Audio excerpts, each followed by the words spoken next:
All right, welcome everyone. Let's just jump right into it. Today, our explainer is tackling something absolutely massive.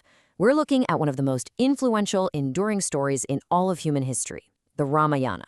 Now, this isn't just some simple ancient myth. We're talking about a foundational text that has quite literally shaped the art, the culture, and the spirituality of an entire continent. And our goal today? We're going to try to unpack this epic, explain the full story in about 20 minutes. So let's dive into how this incredible journey unfolds. First, you really have to wrap your head around the staggering scale of this thing. Get this, 24,000 verses. It's divided into 7 books, which are known as kandas. It's genuinely one of the largest ancient epics in world literature. But, its true scale isn't even really in the word count. It's in its geographical footprint. From ancient India stretching all the way across Southeast Asia, this narrative has evolved over centuries, and it's captivated literally millions of people along the way. So here's our roadmap for today. Number 1, the Epic of Ancient India. Number 2, Duty, Exile, and Deception. Number 3, the Search for Sita. Number 4, the Great War of Lanka. And finally, number 5, a legacy across cultures. Okay, kicking things off with part 1, the Epic of Ancient India. Let's look at its Sanskrit roots and the historical scale of the text. It's kind of fascinating how the very title of the epic tells you exactly what you're signing up for. Ramayana comes from 2 Sanskrit words. Rama can mean pleasing, beautiful, or dark-colored, and Ayana just simply means travel or journey. So you put them together, and it literally translates to Rama's journey. I love that because it completely centers the whole narrative right away on both the physical and the spiritual path of our main protagonist. Now, you might be wondering, when did this journey actually begin? Well, scholars estimate the core portions were put together somewhere between the 7th and 5th centuries BCE, and the oldest version we still actually have dates to around 500 BCE. From there, it kept evolving, with new stages and entire kandas being added all the way to the 3rd century CE. And this is key. The Ramayana belongs to this ancient genre called itihasa. What that essentially means is it's a history, but it's heavily layered with teachings on human life. It doesn't just want to tell you a cool story, it's actively trying to teach you how to live. Moving right along to section 2, Duty, Exile, and Deception. This is where the journey really kicks into gear. So the plot practically explodes right out of the gate with a massive succession crisis. King Dasharatha of Ayodhya is all set to crown his eldest son Rama. But his wife, Queen Kaikeyi, who's been manipulated by a rather wicked maidservant, decides to cash in on 2 old favors. She demands that her own son, Bharata, gets the crown instead, and that Rama is banished to the forest for 14 years. No way, right?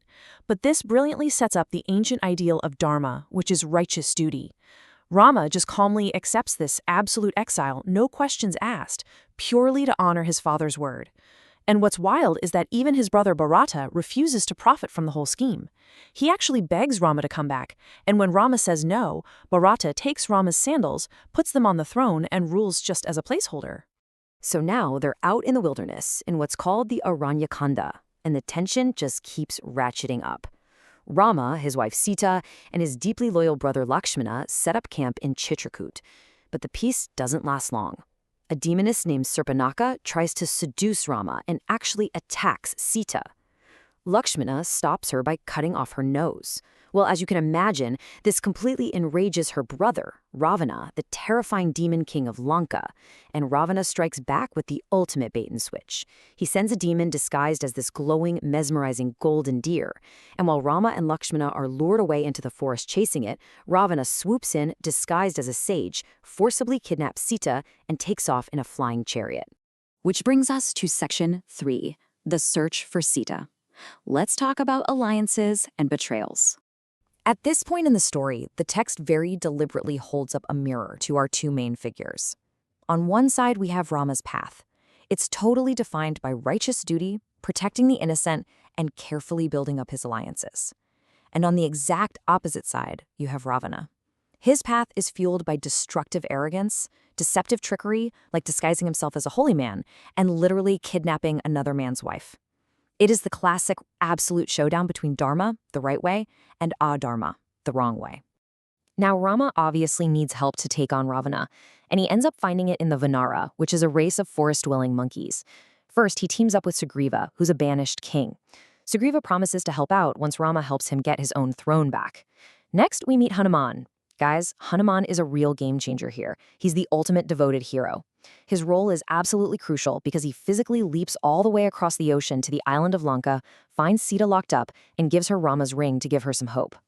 And we also have to mention the brave vulture brothers, Jatayu and Sampati. Jatayu is actually mortally wounded trying to fight off Ravana's chariot mid-air during the kidnapping, while his brother Sampati later provides the key intel that Sita is in fact being held away in Lanka. All right, part 4, the Great War of Lanka. Welcome to the Yuddhakanda. The events of the Yuddhakanda are incredibly dramatic. I mean, first off, the Vanara army literally constructs a massive bridge straight across the ocean to Lanka. Then, during the brutal war that breaks out, Lakshmana is mortally wounded. Hanuman is sent to get a specific healing herb, but he can't identify it. So what does he do? He uses his immense strength to rip up an entire Himalayan mountain and carries the whole thing back to the battlefield. Just incredible. Ultimately, Rama defeats Ravana. But this final step brings a really heavy, complex moment. Facing all these public whispers about Sita's time in captivity, she undergoes the Agni Pariksha, which is a trial by fire. The fire god Agni emerges carrying her perfectly unharmed, completely testifying to her absolute purity. Now, in the context of the epic, this incredibly public test was really about balancing strict state duty with personal trust. It was about publicly proving her virtue to clear the air for their triumphant return to Ayodhya. And by the way, that return is exactly what's celebrated worldwide today as the festival of Diwali. Finally, Section 5, a legacy across cultures. Let's look at the epic's global evolution. You know, what's truly fascinating is how this story actually shifts depending on who's telling it. In the traditional Hindu Valmiki Ramayana, Rama kills Ravana, reclaims Sita, and goes on to rule Ayodhya in this perfect utopian state known as Ramaraja. But if you look at the Jain versions of the Ramayana, things take a wildly different turn.